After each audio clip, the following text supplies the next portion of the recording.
Bonjour à tous, c'est Arnaud. Unity, après un an de silence, est enfin sorti de son mutisme pour nous dire « Les gars, on bosse toujours sur Unity Dots ». Et ça, franchement, c'est rassurant. Dans un post publié sur le forum officiel de la communauté, l'équipe de développement nous présente une première roadmap pour Unity Dots et explique leur année d'absence. Pour vous la faire courte, en gros, c'est oulala, redévelopper complètement le moteur Unity pour l'orienter data, c'est compliqué, ça prend du temps, on n'avait pas prévu. Franchement, professionnel comme raison. Mais bref, Unity Dots est donc franchement de retour, et ça, c'est bien, et on va en profiter sur la chaîne pour rafraîchir les vidéos sur le sujet et proposer une nouvelle initiation à Unity Dots dans les prochaines semaines. Pour les 3 passionnés du fond qui ont vu toutes les vidéos sur Dots sur ma chaîne, eh bien déjà merci beaucoup, ça fait vraiment très plaisir. Vous risquez cependant dans les quelques vidéos qui viennent d'être un peu en terrain connu, mais une dose de rappel fait toujours du bien et nous allons passer en revue plusieurs concepts mais de manière détaillée, alors restez bien avec nous, ça risque vite d'être très intéressant. Allez, c'est parti.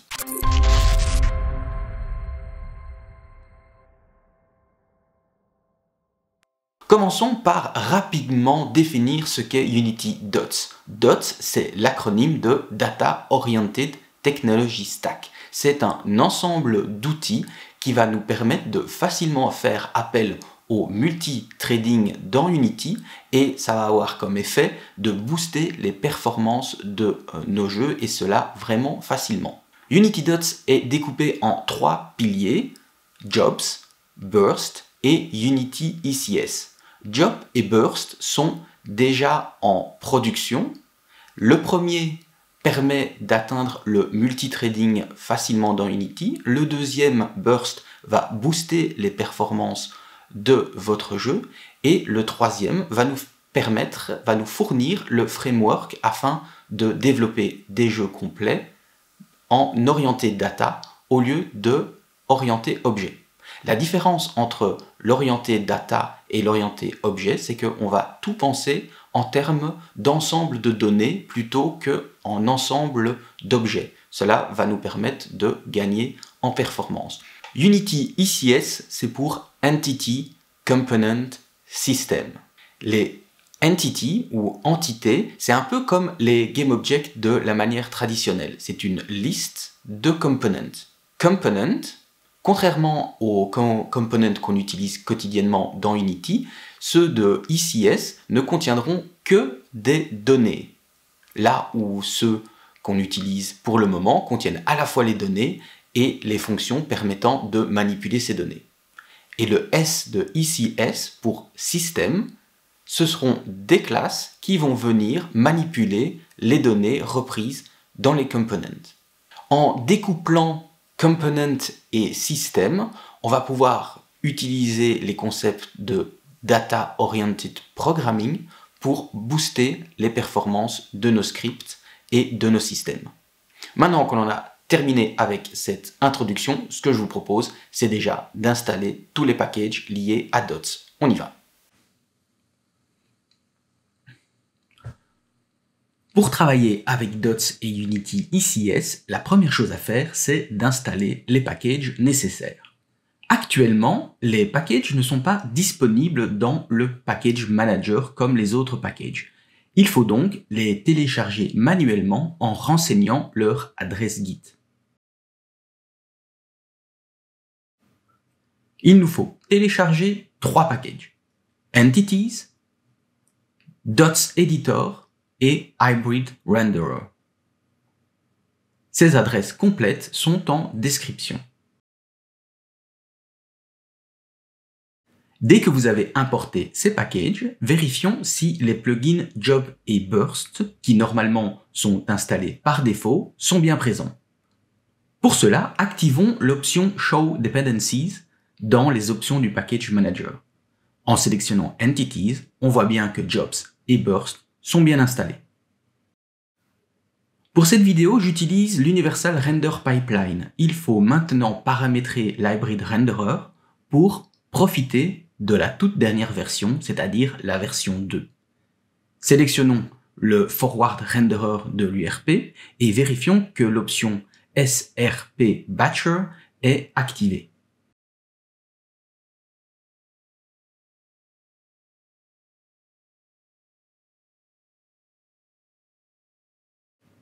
Dans les Project Settings, ajoutons un nouveau Scripting Define Symbol pour activer la nouvelle version du renderer et changeons le Color Space to Linear. C'est la seule version qui est supportée pour le moment par le renderer. Ensuite, fermez Unity.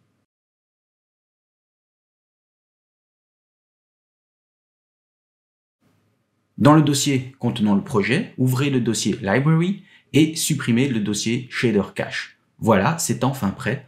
On peut commencer. Vous pouvez maintenant rouvrir Unity.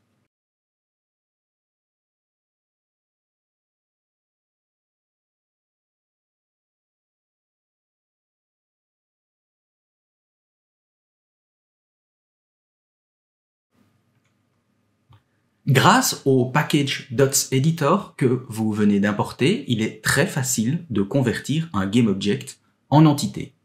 Il suffit de cocher l'option Convert to Entity en haut à droite de l'inspecteur. Pour vérifier que le GameObject est converti en entité dès qu'on lance la simulation, ouvrons l'Entity Debugger. Convertir un GameObject en Entity convertit également ses sous-objets. Lorsqu'on appuie sur Play, le GameObject disparaît de la hiérarchie classique et se retrouve dans l'Entity Debugger. Cet outil fournit également la liste des components attachés à une entité, ici dans la fenêtre sur la droite. Lors de sa conversion en Entity, un GameObject se voit attribuer une liste de components qui sont le reflet des components classiques qu'il avait en tant que GameObject. Un component pour la rotation, un component pour la position, un autre pour le mesh du GameObject, etc., etc.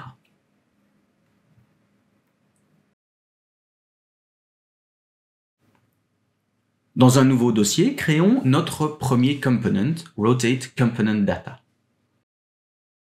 Ce script implémente iComponentData et n'hérite pas de MonoBehavior. Et très important, c'est un struct, non une classe. À l'intérieur, déclarons un float pour la vitesse de rotation. Voilà, notre component est créé. Bon, il est pour le moment impossible de glisser ce component sur notre future entité car seules des classes héritant de MonoBehavior le permettent. Pour régler ce problème, il suffit de revenir dans le component et d'ajouter l'attribut Generate Offering Component.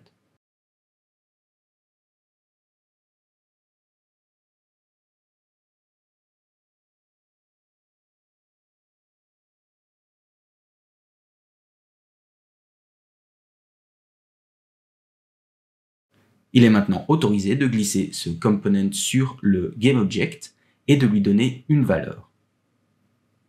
Si on clique sur Play, on voit bien dans l'Entity Debugger que le component est bien attaché à l'entité Cube. Si maintenant nous voulons agir sur l'entité, il nous faut créer notre premier système.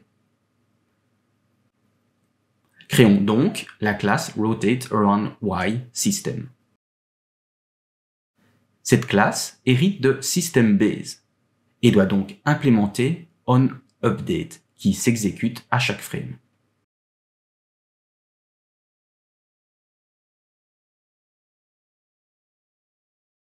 Calculons le delta time et récupérons toutes les entités contenant le component RotateComponentData.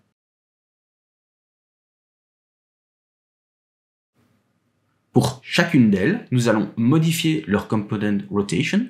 C'est un component ajouté automatiquement lors de la conversion d'un GameObject en entité et chargé de la rotation de l'entité en multipliant sa valeur par un quaternion appliquant une rotation autour de l'axe Y.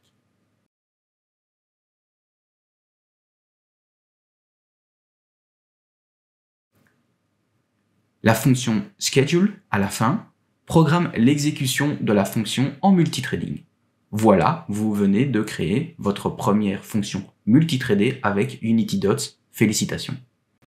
Dans l'Entity Debugger, vous pouvez maintenant voir notre système sur la fenêtre de gauche.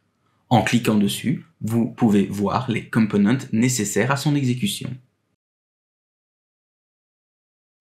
Imaginez maintenant que lors de la conversion d'un GameObject en entité, nous devions prévenir un autre script ou simplement écrire un message dans la console. Pas possible avec la méthode précédente, mais une solution existe. Créons un nouveau script Rotate with Message Component Data Authoring. Cette classe hérite de MonoBehavior et implémente l'interface IConvertGameObject to Entity. Cette interface nécessite la fonction convert.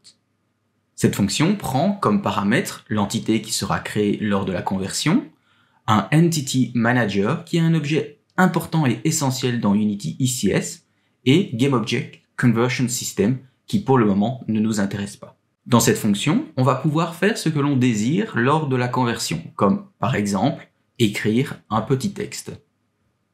Entity Manager, comme son nom l'indique, est responsable des entités. Il les crée, les supprime, leur ajoute ou retire des components. Ici, on va demander à l'Entity Manager d'ajouter à l'entité nouvellement créée le component Rotate Component Data.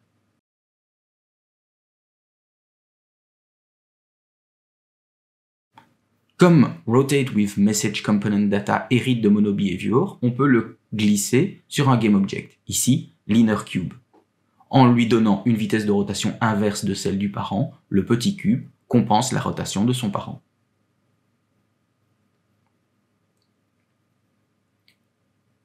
Pour terminer, illustrons le travail entre systèmes. Créons un nouveau component, Timer Component Data. Ce component prend deux paramètres, une durée de rotation et le temps passé à pivoter.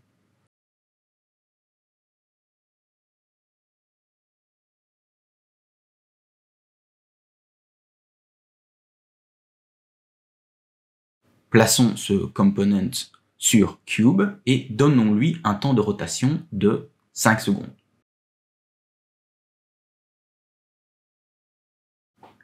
Créons également un nouveau système qui va récupérer toutes les entités contenant le component Timer Component Data.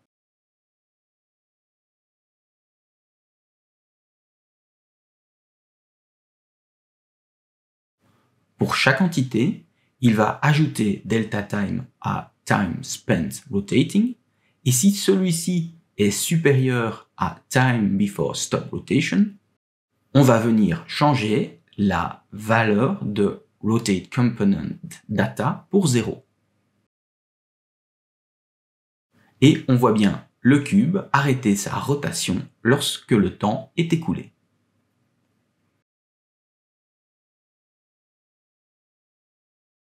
Merci beaucoup d'avoir regardé cette vidéo jusqu'au bout. J'espère sincèrement qu'elle va vous donner envie d'en apprendre plus sur UnityDots et Unity ICS. Dans les prochaines vidéos, on va aborder des principes de base comme ce qu'est un Jobs ou ce qu'est l'Entity Manager. Je vous propose donc de revenir très vite pour en apprendre plus. Si cette vidéo vous a plu, n'hésitez pas à lâcher un pouce bleu, un commentaire, ça fait avancer la chaîne, c'est bon pour mon référencement. Et si ce n'est pas déjà fait, abonnez-vous et activez la cloche afin de ne rater aucune des prochaines vidéos.